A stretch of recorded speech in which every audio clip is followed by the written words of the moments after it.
যেসব বাচ্চারা দিন দিন শুকিয়ে যাচ্ছে, স্বাস্থ্য হচ্ছে না, মুখে রুচি কম, কোনো কিছু খেতে চায় না, সারাদিন শুধু কান্না করে, তারা স্কিনে দেওয়া ওই দণ্ডকলস গাছটা খুঁজে শনি মঙ্গলবারে এক নিঃশ্বাসে এর থেকে শিকড়টা টেনে তুলে সেই শিকড়ের মধ্যে 3 বার আয়তুল কুরসি পরে ফু দিয়ে সেই শিকড়টা যদি আপনার বাচ্চার বালিশের নিচে রেখে দিতে পারেন 3 দিন, তাহলে আল্লাহ রহমতে এই ধরনের সকল সমস্যা দূর হয়ে যাবে। বাচ্চার স্বাস্থ্য বৃদ্ধি পাবে, বেশি বেশি খেতে চাইবে, ওজন বাড়বে।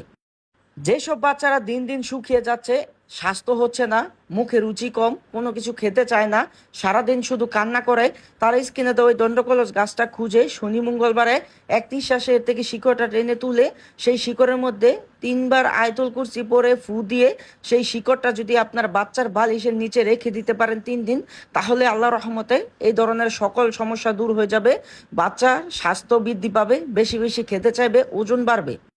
যেসব বাচ্চারা দিন দিন শুকিয়ে যাচ্ছে, স্বাস্থ্য হচ্ছে না, মুখে রুচি কম, কোনো কিছু খেতে চায় না, সারাদিন শুধু কান্না করে, তারা স্কিনে দেওয়া ওই দণ্ডকলস গাছটা খুঁজে শনি মঙ্গলবারে এক নিঃশ্বাসে এর থেকে শিকড়টা টেনে তুলে সেই শিকড়ের মধ্যে 3 বার আয়তুল কুরসি পরে ফু দিয়ে সেই শিকড়টা যদি আপনার বাচ্চার বালিশের নিচে রেখে দিতে পারেন 3 দিন, তাহলে আল্লাহ রহমতে এই ধরনের সকল সমস্যা দূর হয়ে যাবে। বাচ্চার স্বাস্থ্য বৃদ্ধি পাবে, বেশি বেশি খেতে চাইবে, ওজন বাড়বে।